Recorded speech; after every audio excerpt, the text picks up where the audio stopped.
অনেকেই বলতে চাচ্ছেন যে আমরা গরিব দুঃখী মানুষ হজে যেতে পারি না। গরিব যারা আছে আইসা এইটা শরীক হয়ে আমরা এটা মনে করি যে একটা হজ হয়ে গেল। দুই পর্বে দেশের 64টি জেলাকে দুই ভাগ করে ইজতেমায় অংশ নিয়েছেন মুসল্লিরা।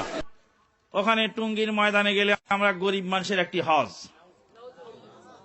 মুসলিম বিশ্বের মুসলমানদের যে বুনিয়াদী ফরজ হজকে ক্ষতিগ্রস্ত করার জন্য এই সমস্ত বাজে কথাও বলা হয়ে থাকে। ও টুঙ্গির মাঠের হুজুর, আপনার কথা তো খুবই ভালো লাগে। ভালো তো লাগছে বটে, যেখানে আল্লাহ বলেছেন ভালো কাজের আদেশ করো, মন্দ কাজের নিষেধ করো। যেখানে আল্লাহ বলেছেন ভালো কাজের আদেশ করো, মন্দ কাজের নিষেধ করো। তুমি তো খুব ভালো কথাই বললে। কি বললে? সুবহানাল্লাহ বললে এত নেকি হয়, আলহামদুলিল্লাহ বললে এত নেকি হয়, আল্লাহু আকবার বললে এত নেকি হয়, সুন্দর করে ওযু করে 2 রাকাত নামাজ পড়লে অতীতের পাপ ক্ষমা হয়ে যায়। ভালো কথা, বুখারী মুসলিমের হাদিস। এগুলো তো ভালো কাজের আদেশ। আপনি একটু যখন হাত তুলে দোয়া করবেন আগামীকাল, তখন একটু বললে হয় না? এই দেশের নেতা নেত্রী জনগণ সবাই একবারে টুঙ্গি থেকে নিয়ে মতিঝিল পর্যন্ত হাত তুলে দোয়া করতে প্রস্তুত। সারা বিশ্বের বহু নারী পুরুষ টিভিতে তাই ছবি দেখে হাত তুলে দোয়া করতে প্রস্তুত। ও ইমাম সাহেব, ভালো কাজের আদেশ করলেন, মন্দ কাজের একটু নিষেধ করবেন না? মন্দ কাজের নিষেধ এইভাবে করেন। আপনি হাত তুলে দোয়া করার পূর্বে বলুন, এই দেশের নেতা নেত্রীকে আমি বলতে চাই, রাসূল সাল্লাল্লাহু আলাইহি সাল্লাম বলেন, আলী লা তাদু 3 সালাত তামস্তাহু ইল্লা কবর মুসলিমান সাওয়াইতাহু। আলী, তুমি ছাড়বে না কোন উঁচু কবর, সবকে ভেঙে সমান করে দাও, এরপর মাটির সাথে মিশিয়ে দাও। 24 ঘন্টার মধ্যে বাংলাদেশে যত উঁচু কবর আছে সবকে ভেঙে সমান করে দিতে হবে। হোক না কেন শাহপরান, হোক না কেন শাহজালাল, হোক না কেন খাজা মঈনুদ্দিন চিশতি, হোক না কেন আপনার সেই গোলাপ শাহের মাজার। রাসূল আদেশ করেছেন, মুসলিম শরীফের মুসলিম গ্রন্থের হাদিস। আমি টুঙ্গির মোনাজাতে আখেরি মোনাজাতের পূর্বে বক্তব্য বলছি, শুনুন দেশবাসী, মন্দ কাজের নিষেধ করে গেলাম। শুনুন, আল্লাহ রাসূল বলেন, আমি যত ছবি মূর্তি রয়েছে সবকে ভেঙে একাকার করে দাও। 24 ঘন্টার মধ্যে এই দেশে যত ছবি মূর্তি আছে রাস্তাঘাটে, কলেজ, বিশ্ববিদ্যালয়ে সবকে ভেঙে খান খান করে দিতে হবে, চৌচির করে দিতে হবে। ও ইমাম সাহেব, হাত তুলে দোয়া করার পরে একটু মন্দ কাজের নিষেধ করুন।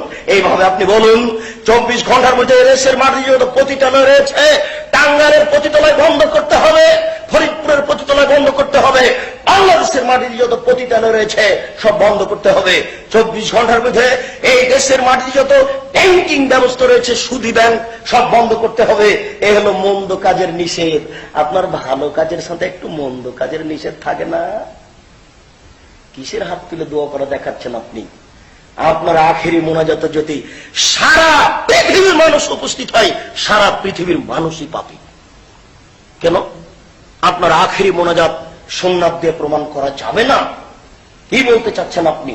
আপনার যদি আখেরি মোনাজাত চলে, তাহলে কথার কথা আরাফার মাঠে একটু আখেরি মোনাজাত করলে হতো না? আপনার খুব ভালো মনে আছে, জানা আছে, যারা হজ করতে যায় তারা সবাই আল্লাহর মেহমান। যারা হজ করতে যায় তারা কার মেহমান? তারা সবাই আল্লাহর মেহমান। আর আপনার খুব ভালোভাবে জানা আছে যে আরাফার মাঠে যত দোয়া কবুল হয়, পৃথিবীর আর কোন জায়গায় তত দোয়া কবুল হয় না। আরাফার মাঠে যত মানুষ ক্ষমা পায়, আর কোন জায়গাতে মানুষ তত ক্ষমা পায় না। হোক না কেন লাইলাতুল কদর, হোক না কেন জুমার দিন, হোক না কোন রাতের অংশ, পৃথিবীতে এমন কোন সময় নেই, পৃথিবীতে এমন কোন দিন নেই, এমন কোন জায়গা নেই। আরাফার মাঠে যত ক্ষমা হয়, আরাফার মাঠে যত দয়া হয়, আর কোন সময়ে, আর কোন দিনে অত দয়া, অত ক্ষমা হয়। তো এবছর মোটামুটি হাজির সংখ্যা ছিলেন প্রায় 1 কোটি। কাবা ঘরের ইমাম সাহেব আরাফার মাঠে প্রায় 1 কোটি মানুষকে নিয়ে একটু আখেরি মোনাজাত করলে হতো না? তোমার তোরাগ নদীর তীরে পেশাব পায়খানার ভিতরে আখেরি মোনাজাত চলে, আর পবিত্র জায়গাতে আল্লাহর মেহমানকে নিয়ে আখেরি মোনাজাত চলে না? রাজশাহী চাঁপাইনবাবগঞ্জের ভাষাতে তুমি কানাকে হাইকোর্ট দেখাচ্ছ? তুমি কি ধর্ম পেয়েছো রাজশাহী चांपाइनबाबगंज हवाई लड्डू? दोनों हाथ में लड्डू है, जो चाहे उसको खा ले, जो चाहे उसको छोड़ दे। धर्म के हाथेर मयला। এদেশের নেতা নেত্রী যেমন ধর্মকে হাতের ময়লা মনে করেন, এদেশের নেতা নেত্রী কবরের পাশে দাঁড়িয়ে কবরের উপরে ফুল চাপিয়ে দিয়ে হাত তুলে দোয়া করছে।